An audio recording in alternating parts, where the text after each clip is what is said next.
How to identify an unknown compound, जैसे आप लोगों को यहाँ पे लिखा हुआ नजर आ रहा है।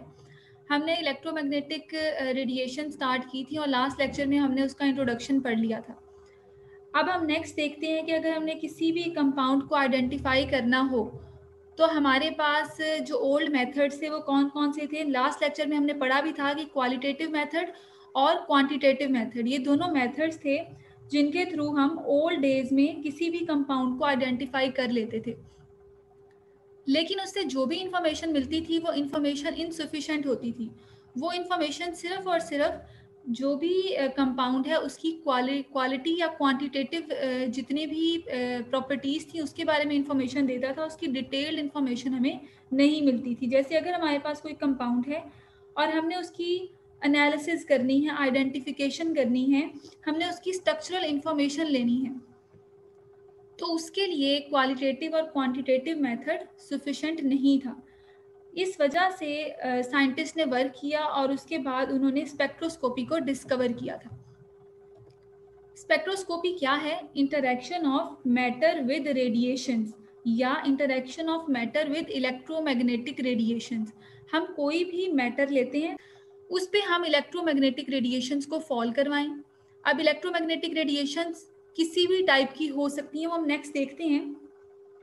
तो हम किसी भी मैटर पे इलेक्ट्रोमैग्नेटिक रेडिएशंस को फॉल करवाएं। इलेक्ट्रोमैग्नेटिक रेडिएशंस में इलेक्ट्रिक फील्ड भी होती है और मैग्नेटिक फील्ड भी होती है और दोनों एक दूसरे के परपेंडिकुलर होती हैं। तो उसको फॉल करवाते हैं, उसके बाद जो हमें इंफॉर्मेशन मिलती है उस इंफॉर्मेशन से हम एनालाइज करते हैं किसी भी कंपाउंड को, मतलब उसकी इंफॉर्मेशन हम कलेक्ट कर लेते हैं। हम लोग नेक्स्ट देखते हैं इलेक्ट्रोमैग्नेटिक रेडिएशंस की जो टाइप है या हम कहते हैं उसका स्पेक्ट्रम है, वो कौन कौन सी वेवलेंथ पे डिपेंड करता है। तो इसमें हमारे पास जो फर्स्ट वन आती है वो है रेडियो वेव्स।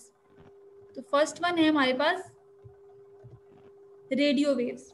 अब रेडियो वेव्स जो है उसकी एनर्जी सबसे कम होती है, मतलब इलेक्ट्रोमैग्नेटिक जो स्पेक्ट्रम है, रेडिएशंस हैं, उनमें सबसे कम वाली जो है वो कौन सी है? Radio waves. फर्स्ट वन है रेडियो वेव्स।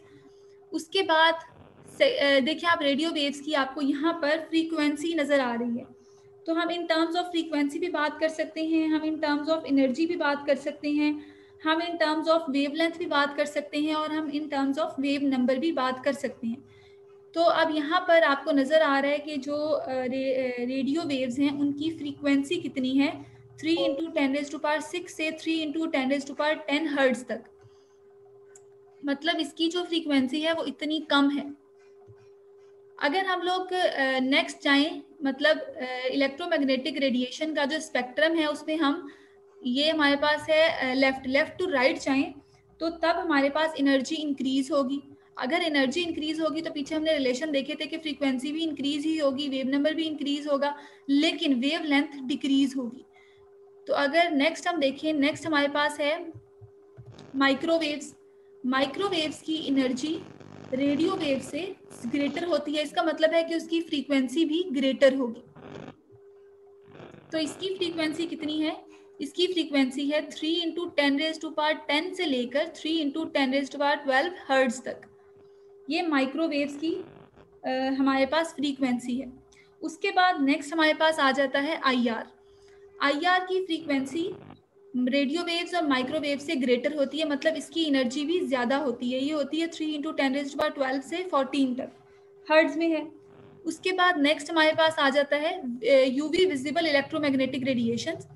तो इसकी जो हमारे पास फ्रीक्वेंसी है वो है 14 से 3 × 10⁻14 से 3 × 10⁻16 हर्ट्ज तक। फिर नेक्स्ट आ जाते हैं एक्सरेज। तो एक्सरेज की फ्रीक्वेंसी ग्रेटर है, इन सबसे ग्रेटर होगी, तो वो कितनी है? 3 × 10⁻16 से 3 × 10⁻18 हर्ट्ज तक। लास्ट वन आ जाती है गैमा रेज। तो गैमा रेज की फ्रीक्वेंसी सबसे ग्रेटर है, इसकी एनर्जी सबसे ग्रेटर है, इसकी होती है 3 × 10⁻20 हर्ट्ज तक, मतलब 18 से 20 हर्ट्ज तक इसकी फ्रीक्वेंसी होती है। इसका मतलब है इसकी एनर्जी सबसे ग्रेटर होगी। तो मैटर होता है, मैटर में बहुत सारी टाइप की मूवमेंट होती है, मोशन होती है। तो जो कम एनर्जी वाली है, जैसे रेडियो वेव्स हैं, वो कम चेंजिंग करेंगे एटम में, मैटर में। मैटर के जो मॉलिक्यूल्स हैं या एटम्स हैं उनमें कम चेंजिंग करेंगे। क्योंकि उनके पास कम एनर्जी होगी। माइक्रोवेव्स के पास थोड़ी ज़्यादा एनर्जी होगी, तो वो मैटर में थोड़ी ज़्यादा चेंजिंग करेंगे या उसकी वजह से मैटर में कुछ ज़्यादा विजिबल चेंजेस आएंगे। आईआर की एनर्जी उससे ग्रेटर है, फ्रीक्वेंसी ग्रेटर है मतलब एनर्जी भी ग्रेटर है, तो उसकी एनर्जी जो है वो ग्रेटर होगी रेडियो वेव्स और माइक्रोवेव से। ये एटम में और ज़्यादा चेंजिंग करेंगे, मतलब जैसे जैसे एनर्जी इंक्रीज होती जाएगी उनकी पावर इंक्रीज होती जाएगी और वो मैटर को ज़्यादा चेंज करते जाएंगे। तो मैटर में क्या होता है, मैटर में बहुत सारे मॉलिक्यूल्स होते हैं और मॉलिक्यूल्स में हम कहते हैं एटम्स हैं। एटम के बीच में एनर्जी होती है और एनर्जी की डिफरेंट स्टेट होती हैं। एक होती है नॉन डीजनरेट एनर्जी स्टेट्स और एक होती है डीजनरेट एनर्जी स्टेट्स। जब क्वांटम मैकेनिक्स डिस्कवर नहीं हुई थी उस टाइम सिर्फ और सिर्फ डीजनरेट एनर्जी स्टेट्स का कॉन्सेप्ट था। एनर्जी स्टेट्स वो एक ही तरह की हैं, उनमें कोई डिफरेंस नहीं है। लेकिन क्वांटम मैकेनिक्स के बाद नॉन डीजनरेट एनर्जी स्टेट्स का कॉन्सेप्ट आया। जिस तरह से हमारे पास स्पिन एनर्जी स्टेट होती है, मॉलिक्यूल्स में रोटेशनल एनर्जी स्टेट्स होती हैं, वाइब्रेशनल एनर्जी स्टेट्स होती हैं, इलेक्ट्रॉनिक एनर्जी स्टेट्स होती हैं। इसके अलावा भी बहुत सारी एनर्जी स्टेट्स होती हैं, लेकिन ये जो चार एनर्जी स्टेट्स हैं ये मोस्ट विजिबल एनर्जी स्टेट्स होती हैं। किसी भी एटम के अंदर जो हमारे पास न्यूक्लियस होता है, न्यूक्लियस में भी स्पिन हो रहा है और जो इलेक्ट्रॉन्स हैं उनमें भी स्पिन हो रहा है, स्पिन मूवमेंट होती है। तो कोई भी अगर हम इलेक्ट्रोमैग्नेटिक रेडिएशन उस पर फॉल करवाएं तो हमें बहुत थोड़ी फ्रीक्वेंसी की इलेक्ट्रोमैग्नेटिक रेडिएशन चाहिए उसकी स्पिन को चेंज करने के लिए। इसी तरह मॉलिक्यूल अगर स्पिन के साथ साथ मॉलिक्यूल्स में रोटेशन भी होती है तो हमें थोड़ी सी ग्रेटर एनर्जी वाली रेडिएशन चाहिए उसकी रोटेशन को चेंज करने के लिए। इसी तरह अगर हम देखें कि स्पिन के साथ साथ रोटेशन हो रही है और रोटेशन के साथ साथ मॉलिक्यूल में वाइब्रेशन भी हो रही है, तो इसका मतलब है कि इससे ग्रेटर एनर्जी हमें चाहिए होगी किसी भी मॉलिक्यूल को वाइब्रेट करवाने के लिए। अगर हमें उसकी इलेक्ट्रॉनिक एनर्जी स्टेट की ट्रांजिशनल स्टेट चेंज करनी होगी, उसमें ट्रांजिशन क्रिएट करनी होगी, तो इन तीनों से ज़्यादा एनर्जी हमें रिक्वायर होगी। तो रेडियो वेव्स किसी भी मैटर में जो मॉलिक्यूल्स प्रेजेंट हैं उनकी स्पिन को, मॉलिक्यूल्स के अंदर जो सब एटॉमिक पार्टिकल्स प्रेजेंट हैं उनकी स्पिन को चेंज कर सकती है रेडियो वेव्स। तो यहाँ पर अगर एक मॉलिक्यूल S1 स्पिन से मूव कर रहा है, मतलब स्लो मूव कर रहा है, तो हम उस पर रेडियो वेव्स को फॉल करवाएंगे, वो रेडियो वेव्स को एब्जॉर्ब कर लेगा। क्यों एब्जॉर्ब कर लेगा? क्योंकि उसकी एनर्जी मैच कर जाएगी रेडियो वेव्स के साथ, उसको थोड़ी एनर्जी चाहिए। अगर वो ज़्यादा एनर्जी से, वो कोई ऐसा मॉलिक्यूल होता है या कोई ऐसी एनर्जी स्टेट होती है जिसे ज़्यादा एनर्जी चाहिए, तो वो कभी भी अपनी फर्स्ट स्टेट से सेकेंड स्टेट में ना जाती। तो अब यहाँ पर स्पिन के लिए बहुत थोड़ी एनर्जी चाहिए होती है, तो S1 एनर्जी स्टेट से फर्स्ट एनर्जी स्टेट से सेकेंड एनर्जी स्टेट में ट्रेवल कर जाएगा, मूव कर जाएगा। ठीक है, सेकेंड वन हमारे पास आ जाता है रोटेशनल एनर्जी स्टेट। तो रोटेशनल एनर्जी स्टेट में अब क्या होगा, थोड़ी ज़्यादा एनर्जी चाहिए। अच्छा, जो स्पिन एनर्जी स्टेट है उसमें हम लोग स्टडी करते हैं NMR को, ठीक है, जो न्यूक्लियर मैग्नेटिक रेजोनेंस स्पेक्ट्रोस्कोपी है उसको हम स्टडी करते हैं, या ESR को स्टडी करते हैं जिसे हम EPR भी बोलते हैं। तो स्पिन में हम लोग NMR को स्टडी करते हैं, ESR को स्टडी करते हैं और EPR को स्टडी करते हैं। नेक्स्ट हम लोग आ जाते हैं रोटेशनल एनर्जी स्टेट पर। ठीक है, रोटेशनल एनर्जी स्टेट में हम लोग कोई भी मॉलिक्यूल रोटेट कर रहा है, स्पिन के साथ साथ वो रोटेट भी कर रहा है, तो अब हमें ज़्यादा एनर्जी चाहिए। तो इसमें हम कौन सी एनर्जी यूज़ करेंगे, माइक्रोवेव्स। जो माइक्रोवेव्स एनर्जी है, माइक्रोवेव्स इलेक्ट्रोमैग्नेटिक रेडिएशंस हैं, उनकी एनर्जी ग्रेटर होती है रेडियो वेव से। तो अब वो सेकेंड वाली हमें एनर्जी स्टेट चाहिए। अब मॉलिक्यूल रोटेट कर रहा है, अगर वो फर्स्ट रोटेशन लेवल पर है, हम रोटेशन को J से लिखते हैं, तो अगर वो फर्स्ट रोटेशन लेवल पर है, ये देखिए, अगर वो J1 पर है तो हम लोगों ने उसे माइक्रोवेव्स प्रोवाइड कर दी। अब माइक्रोवेव उसकी स्पिन के साथ साथ उसकी रोटेशन को भी चेंज कर देंगी, और वो अगर फर्स्ट रोटेशनल लेवल पर है तो वो उस रेडिएशन को एब्जॉर्ब करके तेज मूव करना स्टार्ट कर देगा, उसकी रोटेशन ग्रेटर हो जाएगी, तेजी से रोटेट करने लग जाएगा, तो वो सेकेंड रोटेशनल लेवल पर चला जाएगा। तो किस पे आ जाएगा वो, J2 पर। तो ये हमारे पास आ जाएगा सेकेंड एनर्जी स्टेट पे। इनके बीच में जो डिफरेंस होगा, जैसे स्पिन में जो डिफरेंस आ रहा था वो होगा डेल्टा एस, ठीक है। इसी तरह से रोटेशनल एनर्जी स्टेट में जो हमारे पास डिफरेंस आएगा उसे हम कहते हैं डेल्टा जे। तो ये जो रोटेशनल एनर्जी स्टेट है, इसमें जो चेंजिंग आती है या जिसमें हम स्टडी करते हैं, वो हम स्टडी करते हैं माइक्रोवेव स्पेक्ट्रोस्कोपी को, और इसको रोटेशनल स्पेक्ट्रोस्कोपी भी कहते हैं। जो माइक्रोवेव स्पेक्ट्रोस्कोपी है उसी को रोटेशनल स्पेक्ट्रोस्कोपी भी बोलते हैं। नेक्स्ट आ जाती है वाइब्रेशनल एनर्जी स्टेट। तो वाइब्रेशनल एनर्जी स्टेट को, अब मॉलिक्यूल रोटेशन के साथ साथ वाइब्रेशन भी कर रहे हैं, तो जो वाइब्रेशनल एनर्जी स्टेट है उसमें चेंजिंग आ जाएगी। अगर मॉलिक्यूल V1 एनर्जी स्टेट पे फर्स्ट वाइब्रेशनल एनर्जी स्टेट पर है, तो वो क्या होगा, वो सेकंड स्टेट पर चले जाएंगे जैसे ही हम कोई हायर एनर्जी की रेडिएशन उस पर फॉल करवाएंगे। हायर एनर्जी का मतलब क्या है कि अब इसकी एनर्जी रेडियो वेव्स और माइक्रोवेव से ग्रेटर होनी चाहिए, क्योंकि रेडियो वेव्स और माइक्रोवेव सिर्फ स्पिन और रोटेशन ही कर सकती हैं। अब हम क्या करेंगे, IR को इस पर फॉल करवाएंगे, IR की फ्रीक्वेंसी और एनर्जी इससे इन दोनों से ग्रेटर है, तो क्या होगा, ये वाइब्रेशनल जो मोशन है उसे चेंज कर देगा और V1 से ये V2 में चला जाएगा, ठीक है। फर्स्ट वाइब्रेशनल एनर्जी स्टेट से सेकंड वाइब्रेशनल एनर्जी स्टेट में हमारा मॉलिक्यूल चला जाएगा। उसके बाद नेक्स्ट आ जाता है इलेक्ट्रॉनिक एनर्जी स्टेट। मतलब अगर फर्स्ट ट्रांजिशन लेवल पर है तो उससे वो सेकंड ट्रांजिशन लेवल पर जा सकता है इजीली। तो इसके लिए हमें चाहिए होगा यूवी विजिबल इलेक्ट्रोमैग्नेटिक रेडिएशंस। तो ये जो मॉलिक्यूल्स है उसकी ट्रांजिशन को चेंज कर देगा, E1 से E2 में ट्रांसफर कर देगा। वाइब्रेशनल को देखा था, वो था उसमें हमारे पास IR स्पेक्ट्रोस्कोपी आ जाती है या वाइब्रेशनल स्पेक्ट्रोस्कोपी आ जाती है। इलेक्ट्रॉनिक में यूवी विजिबल स्पेक्ट्रोस्कोपी आती है। इसी तरह एक्सरेज जब किसी भी मैटर पे फॉल करती हैं, वो उसके इलेक्ट्रॉन को नॉकआउट करेंगी, तो वो उसे हम स्टडी करते हैं XRD, एक्सरे डायफ्रैक्शन में। जब गैमा रेज की बात करते हैं, तो गैमा रेज जब किसी भी न्यूक्लियस में फॉल करती हैं, वो न्यूक्लियस में चेंजिंग कर देती हैं। और पीछे हम लोगों ने इतने सारे लेक्चर्स देखे थे न्यूक्लियर केमिस्ट्री के, उसमें हमने क्या पढ़ा था कि कभी जब भी न्यूक्लियस में चेंजिंग आ जाती है तो उसे हम न्यूक्लियर केमिस्ट्री में स्टडी करते हैं। तो गैमा रेज जो हैं वो फिर न्यूक्लियर केमिस्ट्री की तरफ हम मूव कर जाते हैं, उसमें हम न्यूक्लियर केमिस्ट्री को स्टडी करते हैं। जो हम अभी पढ़ेंगे, स्टार्ट करेंगे, वो हमारे पास है एब्जॉर्प्शन स्पेक्ट्रोस्कोपी। मतलब मॉलिक्यूल जो है वो रेडिएशन को एब्जॉर्ब करके उसमें जो भी चेंजिंग आएगी उसको हम स्टडी कर लेंगे नेक्स्ट। तो पहले हम लोग थोड़ा सा इन रेडिएशंस के बारे में पढ़ लेते हैं कि रेडिएशंस होती क्या हैं। हमारे पास जो रेडियो वेव्स होती हैं वो इनविजिबल होती हैं, उनको हम देख नहीं सकते रेडियो वेव्स को।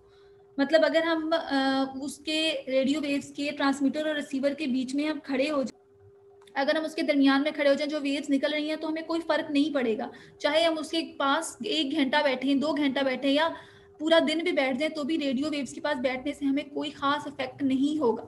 लेकिन इसे अगर हम लोग जाके धूप में बैठ जाएं, ठीक है, बाहर आप लोग देखें, आप लोग बाहर धूप में बैठेंगे तो फौरन से आपको हीट बॉडी में या बॉडी का टेम्परेचर जो है वो राइज होना स्टार्ट हो जाएगा। आपको लगेगा कि आपको बहुत गर्मी लग रही है, ठीक है। अगर माइक्रोवेव ओवन के पास आप काफी देर खड़े रहें तो थर्मामीटर से अपना टेम्परेचर चेक करें, आपका टेम्परेचर हाई हो जाएगा। इसी तरह अब ये ऐसा क्यों होता है कि रेडियो वेव्स जो हैं वो आपका बॉडी टेम्परेचर हाई क्यों नहीं करती, और जो सन है वो आपका बॉडी टेम्परेचर हाई क्यों कर देता है। अगर आप सन में बैठे, बाहर बैठे, तो आपका टेम्परेचर हाई क्यों हो जाता है।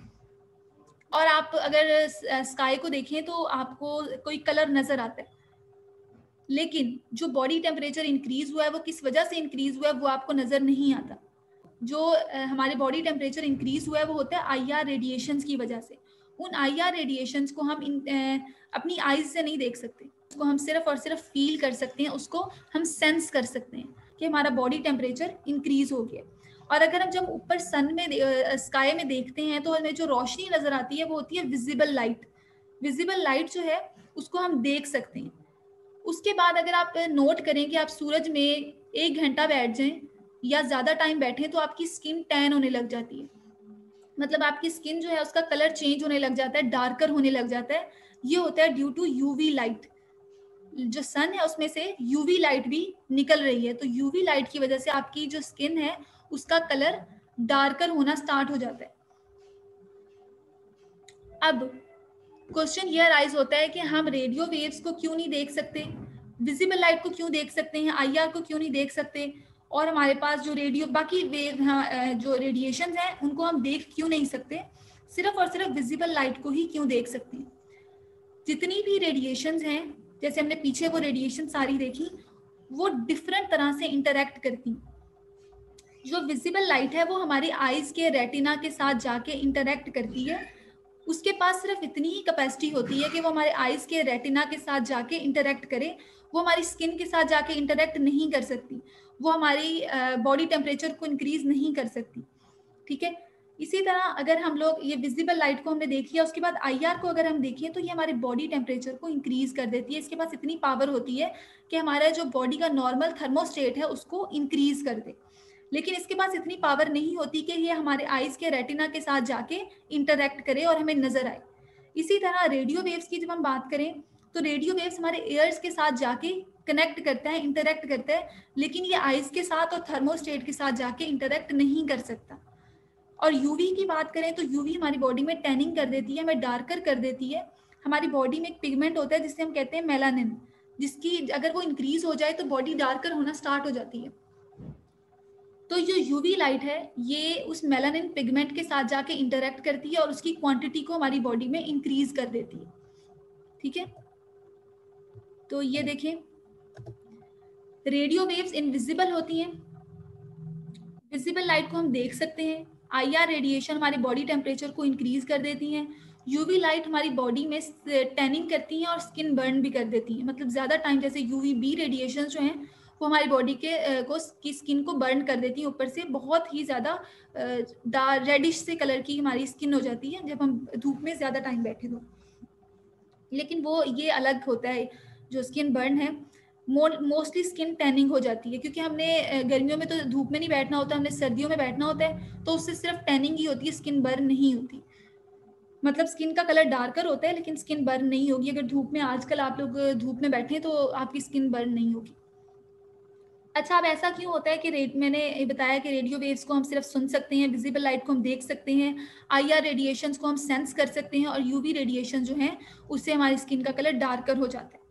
रीज़न ये है कि इनकी एनर्जी मैच कर जाती है, जैसे यूवी की मैच करेगी किसके साथ, मेलानिन के साथ, हमारा पिगमेंट के साथ। जो पिगमेंट है आईआर की एनर्जी मैच कर जाएगी हमारे थर्मोस्टेट के साथ, विजिबल की हमारी आईज की रेटिना के साथ, और रेडियो वेव्स की हमारी एयर्स के साथ।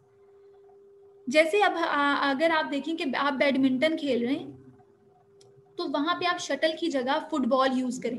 मतलब आपके पास रैकेट्स हैं और आप कहें कि हम ना बैडमिंटन ही खेलेंगे लेकिन हमने शटल यूज नहीं करनी, हम फुटबॉल यूज करेंगे, तो ऐसा पॉसिबल नहीं है।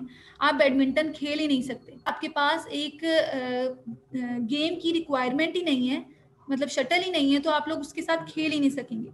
अगर हम बात करते हैं कि एक छोटा बच्चा है, उसे कहा जाए 6 मंथ्स का या 1 ईयर का बच्चा है, उसे कहा जाए कि आपका बैग उठा ले, ठीक है, आपका बैग काफ़ी वजनी होगा, भारी होगा, तो उस बच्चे के लिए बहुत मुश्किल होगा कि वो बैग उठा के आपका बैग उठा सके आपका।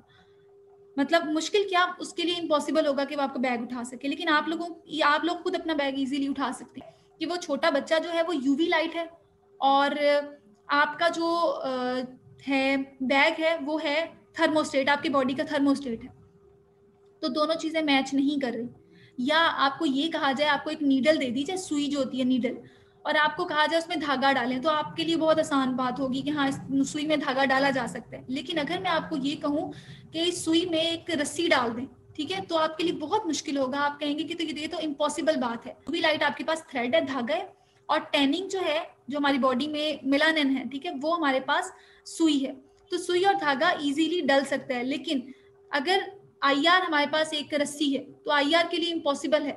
जिसकी एनर्जी जिसके साथ मैच करेगी वही इंटरेक्ट करेगा, दूसरा इंटरेक्ट उसके साथ नहीं करेगा। अब जब भी मैं आपको बताऊंगी नेक्स्ट टाइम कि माइक्रोवेव्स ने या रेडियो वेव्स ने इंटरेक्ट करके उसकी स्पिन को चेंज कर दिया, तो आपने मुझसे ये नहीं पूछना कि मैम उसके स्पिन को क्यों चेंज किया है, उसकी रोटेशन चेंज क्यों नहीं की। ठीक है, आप लोगों को ये बात क्लियर होनी चाहिए। सबके सब फोटॉन्स की फॉर्म में ही एमिट होते हैं, उनकी काइंड सेम होती है लेकिन उनका मैग्नीट्यूड डिफरेंट होता है। जैसे वो सब हैं तो इलेक्ट्रोमैग्नेटिक रेडिएशन ही, जिसमें इलेक्ट्रिक फील्ड भी होता है और मैग्नेटिक फील्ड भी होता है, लेकिन उनमें उनका जो मैग्नीट्यूड है वो चेंज होता है।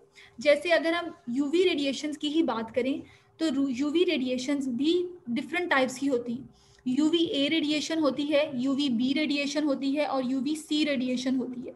जो यूवी ए रेडिएशन है उससे स्किन बर्न नहीं होता। मतलब अगर हम बहुत देर धूप में बैठे, सर्दियों में धूप में बैठे, तो हमारी स्किन बर्न नहीं होगी, क्योंकि यूवी ए रेडिएशन हमारी बॉडी को हमारी स्किन को बर्न नहीं करती। वो सिर्फ हमारी स्किन का जो की अपर लेयर है उसके साथ आके इंटरेक्ट करती है। उसके फोटॉन्स इतने पावरफुल नहीं होते। यूवी ए जो है उसकी रेंज होती है 320 से नैनोमीटर से 400 नैनोमीटर्स तक। मतलब यूवी के अंदर भी कैटेगरीज होती हैं। तो अगर हम उसकी वेवलेंथ में बात करें तो वो 320 से 400 नैनोमीटर्स तक होती है। और ये हमारी बॉडी की जो स्किन है उसमें टॉप लेयर के साथ जाके इंटरेक्ट करती है, ये टॉप लेयर में जाके पेनिट्रेट करती है। ये जो बॉडी है उसे डिग्रेड नहीं करती, बल्कि उसमें जो फोटोलिटिक डैमेज है ना वो कर देती है। जैसे उसका जो रिजल्ट है वो क्या होता है कि प्री मेच्योर एजिंग हो जाती है। कुछ लोग हैं वो कम एज के होते हैं लेकिन वो बहुत ज़्यादा एज के दिखने लग जाते हैं, क्योंकि उनकी स्किन जो है वो उस पे सैगिंग आ जाती है, रिंकल्स आ जाते हैं या कलर ब्लॉचेस आ जाते हैं, जिसकी वजह से वो ज़्यादा एजेड लगने लग जाते हैं, हालाँकि उनकी एज नहीं होती। और बहुत सारे लोग अर्ली 20s में ऐसे हो जाते हैं, ज़्यादा धूप में बैठने की वजह से। जो यूवी बी है उसकी रेंज थोड़ी इससे कम होती है, वो होती है 290 से 320 तक नैनोमीटर्स में। अब जो यूवी बी है वो ज़्यादा डेंजरस होती है। अब वो हमारी बॉडी में थर्मल डिग्रेडेशन कर देती है, जिसे हम कहते हैं कि स्किन बर्न हो गई है। इसके अलावा स्किन कैंसर का रीज़न बन जाती है यूवी बी रेडिएशंस। मतलब ये ज़्यादा हार्मफुल होती हैं as compare to UV A. अब इसका मतलब ये नहीं है कि यूवी ए जो है उसकी जो फोटॉन्स हैं वो और काइंड के थे, यूवी बी के और काइंड के थे, नहीं, वो दोनों सेम थे, लेकिन एनर्जी जो है, पावर, यूवी बी की पावर ज़्यादा थी, वो ज़्यादा पेनिट्रेट कर गया। इसी तरह यूवी सी जो है वो सबसे ज़्यादा डेंजरस होती है, लेकिन वो जो हमारी ओजोन लेयर है उसे फ़िल्टर करके नीचे भेजती है। मतलब वो ऑलरेडी हमारी ओजोन लेयर से फ़िल्टर होके हमारे तक पहुँचती है।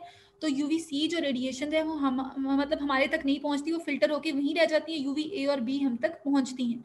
तो इनसे बचने के लिए भी बहुत सारी सन ब्लॉक्स होती हैं, सन क्रीम्स वगैरह, ये सब कुछ होता है कि आप इसके जो हार्मफुल डैमेजेज़ हैं उससे बच जाएँ।